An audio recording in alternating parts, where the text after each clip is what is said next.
NEET के ज़्यादातर paper ऐसे होंगे जिनमें कैनियारो रिएक्शन आई हुई है।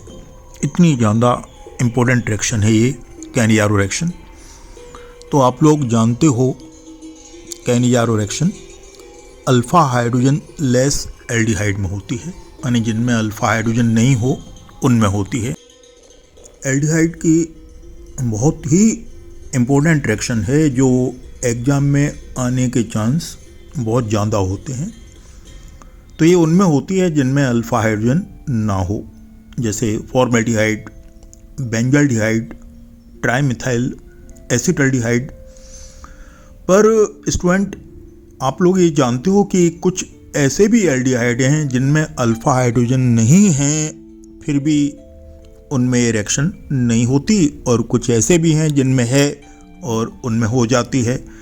तो ऐसे कंपाउंड हमारे लिए काफ़ी इम्पोर्टेंट होते हैं जिनमें अल्फ़ा हाइड्रोजन नहीं हो। खैर ये बताएं आप कि ये कैनियारो रिएक्शन होती क्या है। तो ये होता है एल्डिहाइड का डिसप्रपोर्शनेशन एल्कलाइन मीडियम में, और इससे बनते हैं सॉल्ट एंड एल्कोहल। तो एल्डिहाइड के ऑक्सीडेशन से सॉल्ट बनते हैं और रिएक्शन से बनते हैं एल्कोहल। माने एक टाइप से डिसप्रपोर्शनेशन होता है एल्डिहाइड का। जैसे फॉर्मल्डिहाइड होगा तो मिथाइल एल्कोहल और सोडियम फॉर्मेट बन जाएगा, और बेंजल्डिहाइड होगा तो बेंजाइल एल्कोहल और सोडियम बेंजोइट बन जाएगा। और इस तरह से आप समझ गए होंगे। पर यहाँ पर मेरा सवाल ये है कि ऐसा कौन सा एल्डिहाइड है जिसमें अल्फ़ा हाइड्रोजन होने के बाद भी ये रिएक्शन नहीं होती। और ऐसा एक इम्पोर्टेंट एल्डिहाइड है क्लोरल, CCl3CHO क्लोरल, जो कि क्लोरोफॉर्म बनाने में यूज होता है क्लोरल, और ये क्लोरल DET बनाने के काम में भी आता है।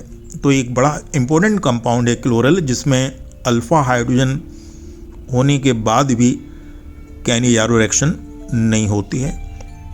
तो आप सोच सकते हैं कि CCl3CHO या क्लोरल में कैनियारो रिएक्शन ना होने का एक्चुअल कारण क्या है, क्यों नहीं हो पाती है क्लोरल, इस कैनियारो रिएक्शन को क्यों नहीं देता है। तो आप सोचें, और सोच के आप वीडियो फ्रीज करके इसका आंसर सोचें और बताएं। तो एक्चुअली क्लोरल का फार्मूला होता है CCl3CHO, और इसमें CCl3 ग्रुप एक बढ़िया लीविंग ग्रुप है।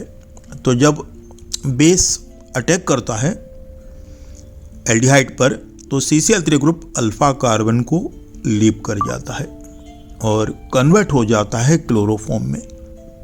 तो CCl3 ग्रुप लीव कर गया, अब जो रिमेनिंग पार्ट होगा वो सॉल्ट में कन्वर्ट होगा।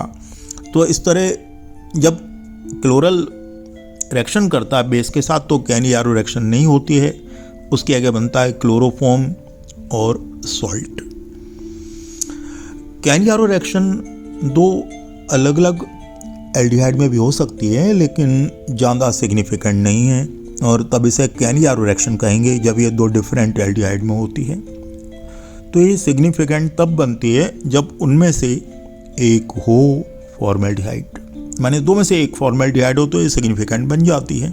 ये बड़ा इंपॉर्टेंट सवाल है कि कैनियारो रिएक्शन सिग्निफिकेंट कब बनती है, जब दो एल्डिहाइड में हो रही हो और उनमें से एक हो फॉर्मेल्डिहाइड। और ऐसे सिचुएशन में, माने क्रॉस कैनियारो रिएक्शन की सिचुएशन में, ऑक्सीडाइज होने वाला एल्डिहाइड होता है फॉर्मेल्डिहाइड। ये इजीली ऑक्सीडाइज हो जाता है। तो सोचें आप कि फॉर्मेल्डिहाइड और बेंजल्डिहाइड दोनों के बीच कैनियारो रिएक्शन हो तो ऑक्सीडेशन किसका होगा? डेफिनेटली समझ गए होगे आपके, ऑक्सीडेशन फॉर्मेल्डिहाइड का होगा, और ये सॉल्ट में कन्वर्ट होगा और बेंजल्डिहाइड कन्वर्ट होगा एल्कोहल में। कैनियारो रिएक्शन यूजुअली थर्ड ऑर्डर की रिएक्शन होती है, क्योंकि हम 50 या 55% KOH या NaOH इसमें यूज करते हैं। लेकिन अगर ज़्यादा कॉन्सनट्रेट सोडियम हाइड्रोक्साइड या पोटेशियम हाइड्रोक्साइड कैनियारो रिएक्शन में यूज करेंगे तो ये बन जाएगी फोर्थ ऑर्डर की, माने ये फोर्थ ऑर्डर की पॉसिबल है। तो अगर आपसे पूछें कैनियारो रिएक्शन का ऑर्डर क्या है तो आप यही कहेंगे it may be of third order और फोर्थ ऑर्डर। अब आपको कुछ ऐसे एल्डिहाइड बताना है या कुछ ऐसे कीटो एल्डिहाइड बताना है जिनमें कैनियारो रिएक्शन हो